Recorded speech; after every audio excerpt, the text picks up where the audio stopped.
Good. Okay. I think I'll do the obligatory thanks, Drew, for bringing me here. When I first got here on the night of the s'mores roast, I was like, oh my gosh, there's Karim. Oh my gosh. And there's all these like design superstars, so I was like, I don't even know why I'm here. But I really am thankful to be here and speak for you guys and talk to all of you gorgeous faces out there. So I'm going to talk about hacking venture capital. Here's the Twitter handle. Keep it simple for you guys. It's AUB if you want to follow me. I usually tweet pretty funny or useful stuff, hopefully, and nothing less, or pictures of Valio Con things. I'm going to keep it really simple about me. I don't think this is about me. It's more about trying to give you guys things that are useful to you. And so I'm a designer in residence at Science, which is a venture capital / incubator / hybrid sort of investment thing in Santa Monica, California. And I advise companies on design problems, or I do the work for them. We have like 20-something companies. It changes pretty often. We've done Dollar Shave Club and Black Jet and some really kind of sweet companies, in my opinion. Previously, I was at one winner and one loser. I'll let you pick which one's which. So I'm going to talk a little bit about what venture capital is, because I'm not so sure everybody knows what venture capital is, and some of that's maybe a little subjective, but hopefully I can give you guys some really cool information. Just from being a designer in that space and being in a venture capital firm, I think I've been lucky enough to kind of receive a unique bit of visibility into how some of that stuff works. So first, on venture capital, let's talk about what not to do. Don't do that. Don't raise a silly amount of money when you don't need it. It creates this thing that some people that I worked with called cash blindness. And what it does is it takes away your hunger to win and to do great things. And it gives you this really false sense of security, like, if what we ship fails, so what? We still have X number million, and we'll still get paid, and we'll still be awesome, and we'll still have catered lunches and so on. I think also when you have a lot of money early on, you think you're cooler than you are. And that's, no one really cares what you're doing early, which is, part of the excitement and the challenge of building a company. So maybe don't raise a whole lot of money when you don't have anything to show for it. And that's because what happens is it puts the expectations super, super high, and then whatever you deliver doesn't really matter. Everybody expects so much from you because you have so many resources and all these awesome people because you can pay them $300,000 a year or whatever. And now when you don't make something that's the best thing they've ever seen, you're hated. And a lot of the creating a company and stuff is iterative. You don't always get it right away. And I think Bobby mentioned that they beta tested Vine. They probably found some really interesting things in there they had to fix before they could do like a wide scale launch. And part of what I felt like when I was at a unnamed company that raised a lot of money was I always felt like we were like the rich kids that had like the best sporting goods stuff, but they couldn't even like hit the ball, Have you guys ever like seen that happen? And you're like, I can't believe that kid has like a $700 baseball bat. He can't even hit the ball. So your delivery won't matter.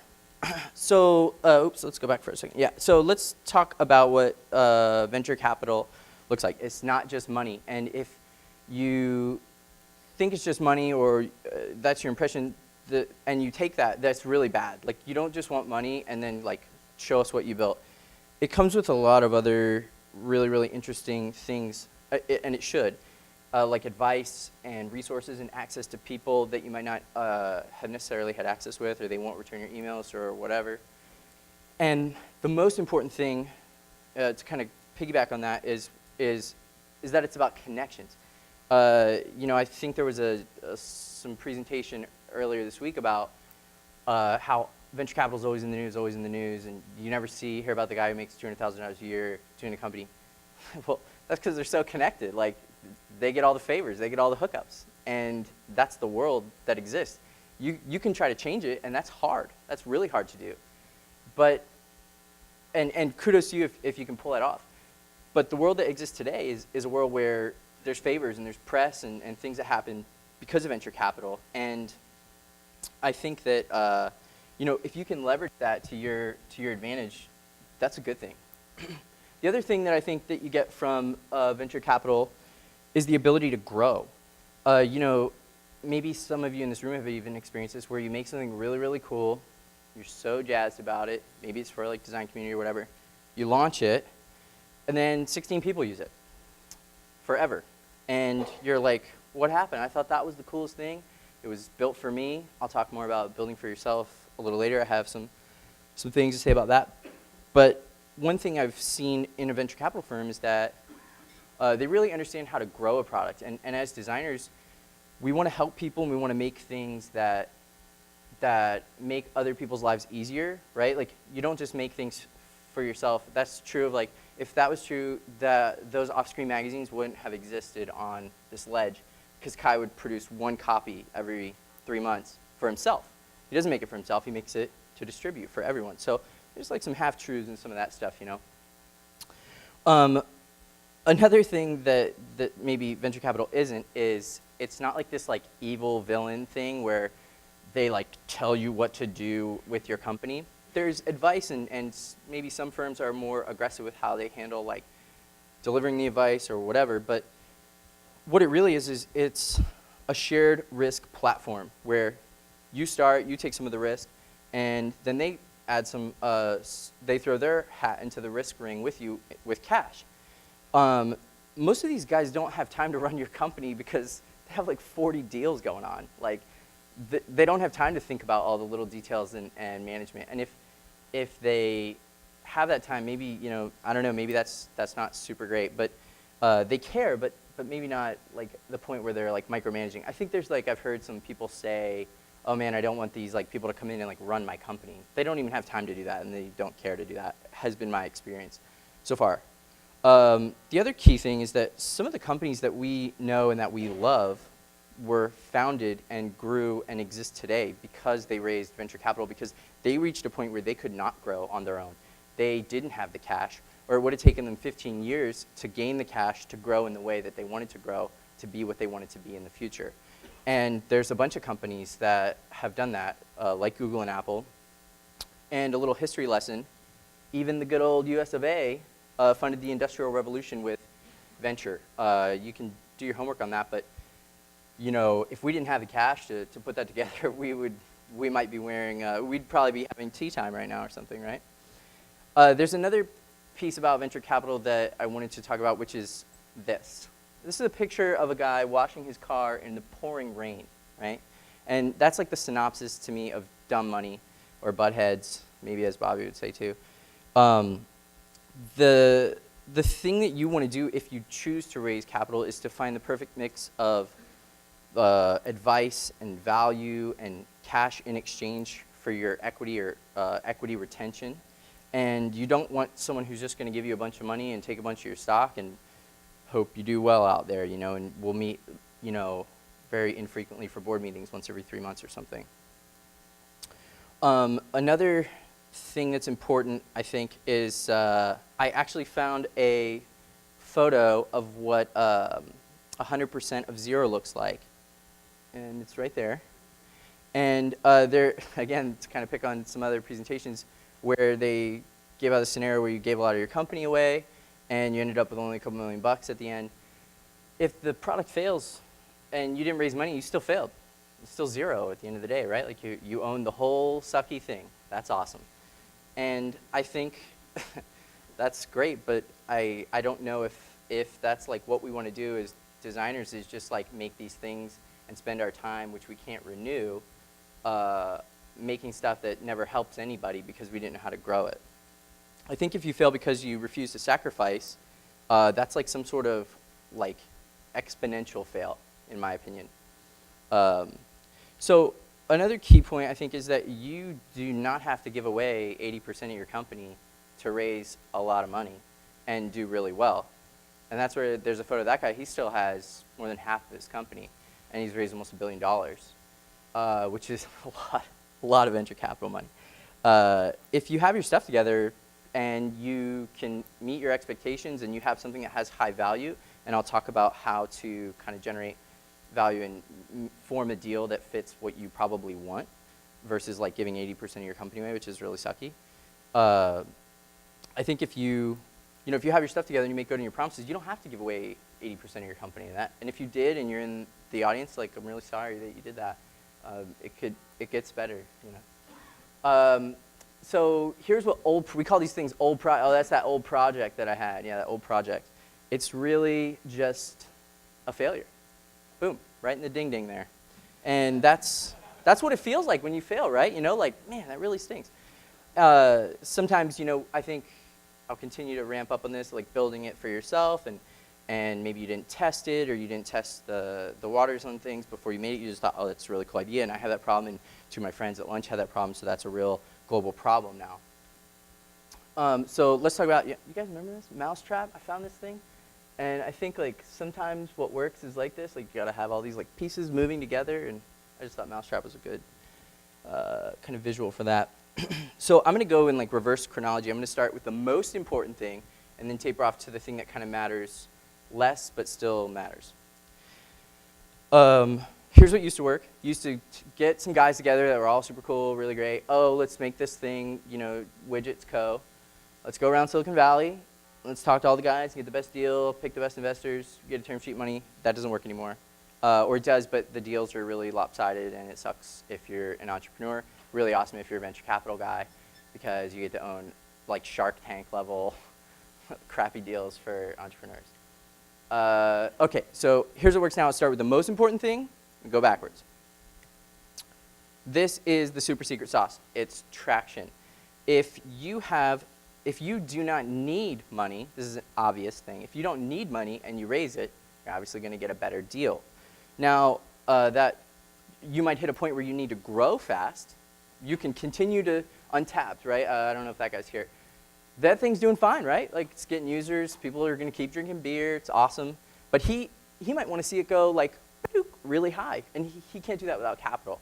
And so he's in a good spot, right? Like, from my personal opinion, because he has an app that has users, makes money, da-da-da, he can kind of control that deal in a way that other people who don't have that stuff, they can't control it. I'll give you another little side ditty, something that we do at Science that's kind of a secret thing, but it seems like now that I see that, I'm like, that makes total sense. Oftentimes before we build anything to scale, we test it. We test like a landing page or something very lightweight or cheap, and we see if there's interest. And we drive traffic to those things, and we test to see if this is a good idea or not. We don't rely on our own, oh yeah, that's a thing. And I think that there's something very unique about that when we create companies internally. And I would challenge you, if you're thinking of ideas, to do that as well. Don't just go and sit in a hole and build it for 6 months and come out and post it on Dribbble for the designers to, you know, all 75 of us or whatever to scoop up. There's a bigger world out there, and I think, you know, if you test it with a variety of people, you might find that you were really, really right or really, really wrong. And it's a lot less wasted time when you do things like that. All right, so traction, that's the best thing. Show me the money, right? We all know that. That's what the VCs want to see. But the other thing that's very interesting about when you come in with traction is that it shows that you like taking risk. And like I said earlier, that venture capital is kind of like a shared risk platform.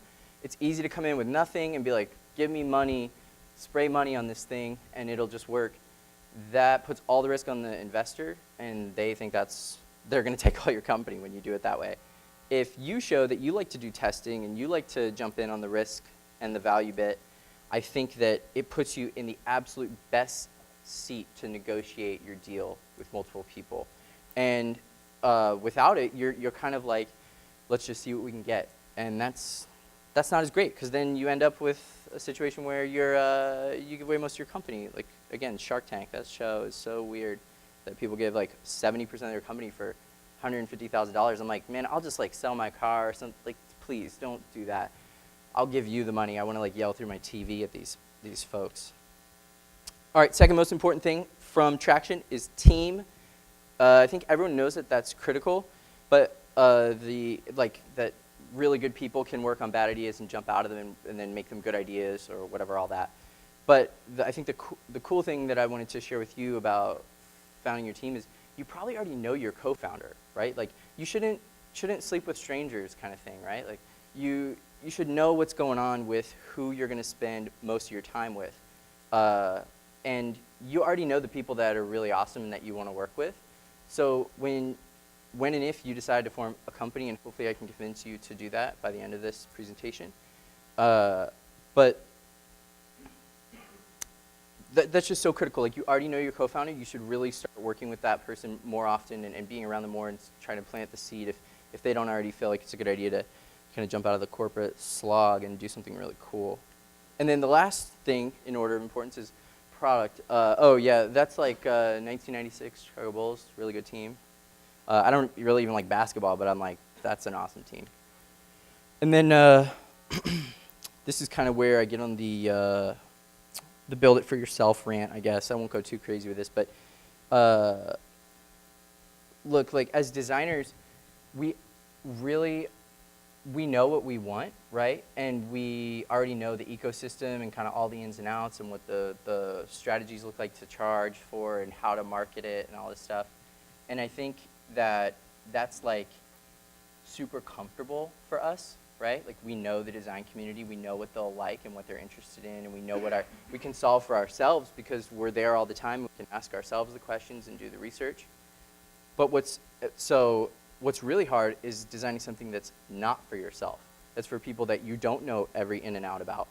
And I think that that's very important because it's a different set of challenges and there's more people out there than just designers. And I think it's a little bit lazy when you design for yourself because it's so easy to check your own biases and run them through. Granted, I think it's cool to build stuff for yourself. That's fun and all. But if you're talking about doing really big things, doing it for yourself sometimes I think feels a little bit lazy. And that's like another point in that I see pretty often in the design community, we build these like trinkets. That's what I call them. They are like marginally increasing productivity or marginally increasing happiness. And, you know, it does take a lot of guts to get out and build something, so I really don't want to like harp on that too much. But when you think small, the results are small. And when you build trinkets, that's what you end up with is like a box of junk at the end of your career. And I don't know if that's great, you know, like I just kind of feel like that's kind of rough. When you take a big risk, it usually pays off better anyway when you have success. So if you build a trinket and you have success, you have trinket level success. If you take a really big risk and try something really big and you have success, then you obviously have really big success. And the reason that's important is because like as a designer, it's really great to build something and someone else knows how to use it without an instruction manual or tooltip overlay or whatever, right? And the feeling when someone clicks through and they made it and you get that like aha moment. That's like what we live and work for, and we like to help others. So when you can do that at a big scale and you're not building trinkets, I think that that's so clutch. I think it's really great when as a designer you get that feeling, and I urge you, if you haven't had that, to work towards that. All right, so that's all the venture capital bit, like how to get a good deal and not get screwed over by these guys wearing blazers or whatever. And now it's on to the why. So I'll tell you a side story. I wasn't sure if I was going to get in this, but I don't really care because I don't work at this company. I was in the Bay, and it was before I was going to come to Science, and this startup made me an offer to come work for them. It was kind of in the ruins of color, and I was hunting around to see what was going to happen next.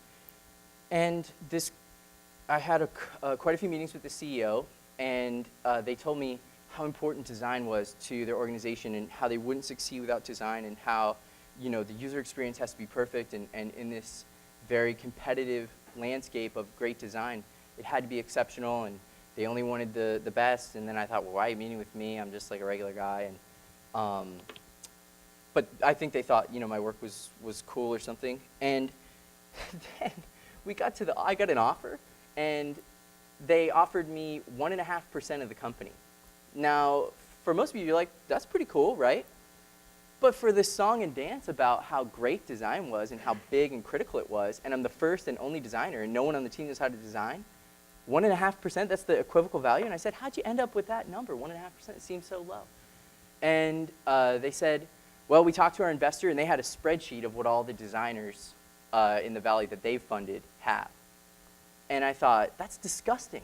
Like, that's like old days, like paying women less stuff. Like, that's so dumb. And so I had some conversations with some people, and that's not an accident why that photo is on there twice. I had some conversations with some designers that are like, I really respect and are really high up. And I found out that a lot of designers hold less than 5% of the company that they're at, but they provide more than half of the value. It's insane. What's going on? And it's like, this is what I thought. What the hell? What's going on? And why are we just giving this away? You know, this is like, with all of this excellent skill and talent, it just seems to be given away. And then, but design is still hailed, right? So we're responsible for this like really massive piece of companies, and then we go and we take this very small stake where we have very little say in the company. And the equity and the money and all that's one thing, but I think the bigger thing is like the amount of control we have in a company. And you know, I think designers love to design experiences. When you go into a coffee shop and it sucks versus another one, you're like, bad user experience, right? It's like the joke, like the offline user experience. And I think that, you know, we know how to do a lot of that stuff, so I think we sell ourselves short as designers. Like, I don't know if I can run a company. It's kind of a little scary. It's really not scary. It's really easy. And a lot of people way dumber than us are doing it right now. So keep that in mind. Here's the, you know, standard quote. Look at this, Mark Andreessen. Look at that beautiful egg of his, just full of brains. He's so smart, this guy. And he said this, and I strongly believe in this, or, you know, let's say this ends up to be true, that the spread of computers and the internet are going to put jobs in two categories. This guy predicts this. He also early invested in Twitter and Facebook, Jawbone, invented Netscape, most of the paradigms on the internet. It's no big deal that he's like super smart. So let's say this really happens. Two categories: people who tell computers what to do, and people who are told what to do by computers. Fill this box, get me a sandwich, whatever. And let's say that ends up being the case. We already know as designers where we fall, right? We're in the good pile. We're in the we tell computers what to do pile. So congrats. Let's have a round of applause for ourselves there. You've made it. But still, you're at like this sub 5% level. What the heck, you know? And so I think that kind of like leads me to this this idea, like, to challenge you to understand the power that you have as designers and the abilities that you have as designers, even ones who still aren't there yet, right? Like, you'll get there. It's like that other set of quotes where do lots of work and you'll have the power too. But the crazy thing is, like, we can take all these ideas from a meeting and then we make them real. Who does that? Designers, just us, that's it. There's really nobody else that does that. Sometimes engineers do it, and let me kind of I write some front-end code, and it's really, really hard, and I'm bad at it.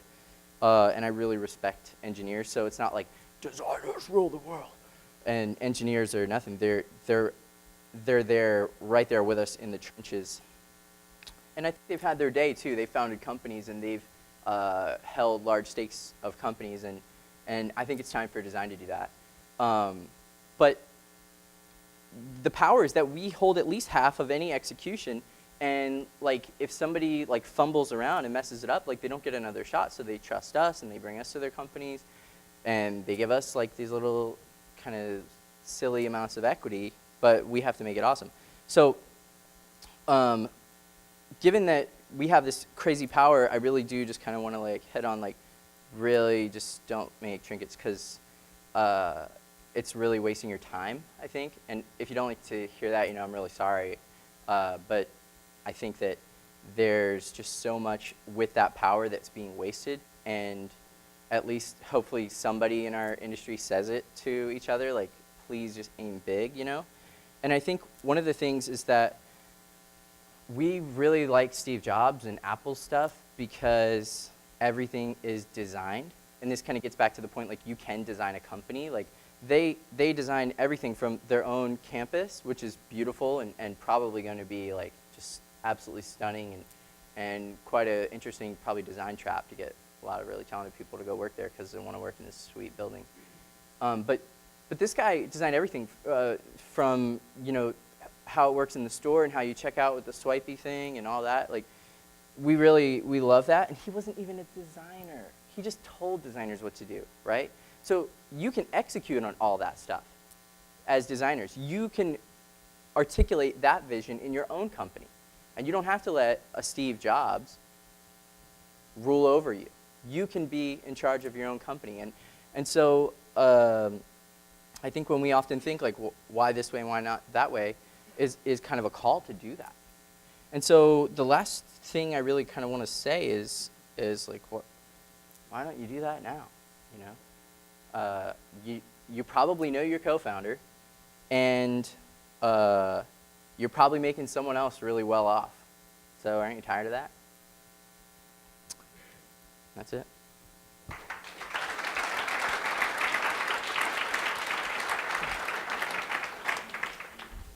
So, probably some questions. I'm sure you guys will rake me in with the coals for some of that stuff. It's cool.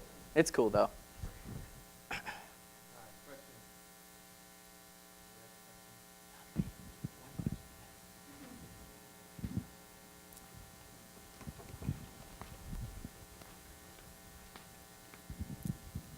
Good talk. I was just curious, maybe you could elaborate a little more on, I like your slide about less than, get less than 5%, but they Right. do provide 50% value. I was just curious as to like how you got that metric or Right. how you got that equation, I guess. Yeah, I mean, like, so I think ideas are really cheap, right? Like, everyone's had ideas. Like, yeah, wouldn't it be great if, and that comes and goes. Those are fleeting moments, and they're pretty obviously disposable because you probably had a lot of ideas and maybe not execute on most of them. And I think that, building something is a high level of the work, right? Like actually building something. But I think there's that step between the idea and the building of it, and I think that's the metric, right? Like, that is the value, and it's at least half of the company.